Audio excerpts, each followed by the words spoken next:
اللهم صل وسلم وبارك عليك يا حبيبي يا رسول الله. يا صباح الفل، صباح الورد على احلى متابعين في الدنيا حبايب قلبي. كل سنة وانتم طيبين.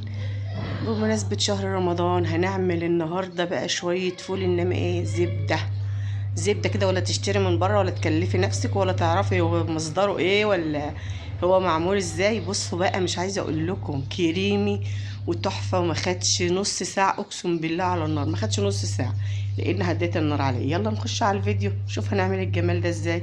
بس اهم حاجة اللايك والشير وسبسكرايب للقناة عشان القناة تكبر بقى. كل سنة وانتم طيبين.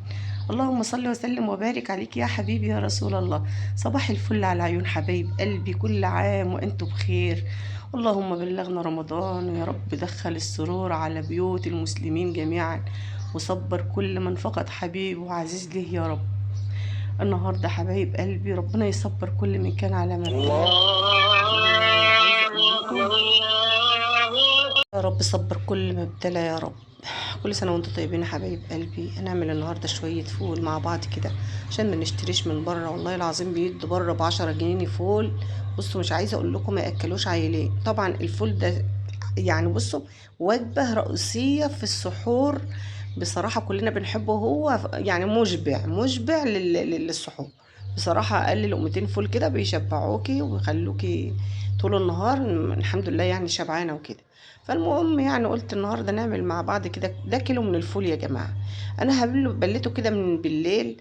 عايزه تبليه 3 4 ساعات بالليل، عايزه تصبحي الصبح. ده زين ابني اصمم ان هو يحط الحبه الاخرانيين، فقلت له مش مشكله يا زين حط. حتى هو ده كمان قالت انا عايزه احط حبه، قلت لها خلاص بقى اهو. كل سنه وانتم طيبين حبايب قلبي. انا كده بليته لغايه الصبح، وقمت الصبح بدري كده زي ما انتم شايفين. قلت اعلق على الفول علشان ايه، اخلص شغل بدري بدري. يعني لسه بقى هعمل قرص وهعمل زبادي وهعمل يعني انتوا شايفين بقى عن شغل اول رمضان. بصوا الحبايه يا جماعه لما باتت كده فشرت كده من بعضها وبقت شبه مستويه، يعني بصراحه بيستوي على طول. هنا بقى كوبايه يعني نص كوبايه كده من الفول المدشوش، ونص كوبايه من العدس، وهنا طماطمايه وبصلايه وجزرايه مبشوره. اكتر من كده مش بنحط ولا اي حاجه. طبعا انا كنت حاطه الميه على النار غلت زي ما انتوا شايفين كده، غلت يعني. ما تزودهوش، والله انا ما زودت ولا بق ميه. انا حطيت ميه فعلا كتير علشان ايه، ما يزيد ما ياخدش ميه معايا. وكل ما تهدي النار عليه كل ما يقبلش معاكي ميه، يستوي وما يقبلش معاكي ميه. لكن لو عليتي النار على الفول بيشرب الميه بسرعه وما بيستويش بسرعه. يعني انت تستني يغلي غلوتين كده، وبعدين تقومي مهديه النار عليه يطيب بقى وما يعوز منك اي ميه. حتى لو عملتيه في فواله وعملتيه في دماسه، اعملي كده مش هيحتاج منك ميه خالص. يعني حطي الميه الكميه اللي انت عايزاها اللي الفول يقبلها، ووطي بس النار عليه، هدي النار خالص وسيبيه يستوي براحته. ماشي يا حبايبي. هنا كنت هديت النار عليه. في ناس بقى بتقول لك شيل الريم ومش الريم. لا، الريم ده يا حبايبي مش ريم لحمه. ده الريم ده بتاع الفول، هو لازم يعمل ريم كده، بس انا شلته قدامكم كده.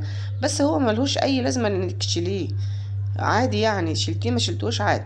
هنا بقى نص معلقه من البابريكا، دي اختياري، عايزه تحطيها حطيها، عايزه ما تحطهاش ما تحطهاش. بس هي بتعمل لون خفيف كده حلو، زي بتاع الفول بتاع العربيات اللي بره اللي بيبقى احمر شويه ده.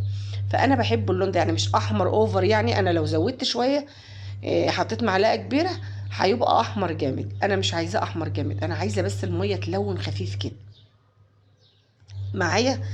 خليكم معايا. بصوا بقى، مش بشوفوا منظر الميه لما الفول استوى. شايفين الفول راح بصراحه، مش عايزه اقول لكم مهروس لوحده اهو. شايفين عملته بالشوكه كده راح هريسه.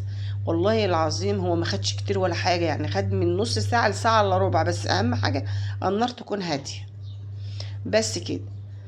ايه رأيكم في حبة الفول دول؟ كيلو فول ما شاء الله عمل لنا، يعني لو كيستيهم كده هيطلعوا لك 10 اكياس، 12 كيس. لو انتم عيلة صغيرة يعني عيلة ايه متوسطة، إيه كمية كبيرة بقى يعمل لك معاكي 5 اكياس 6 اكياس.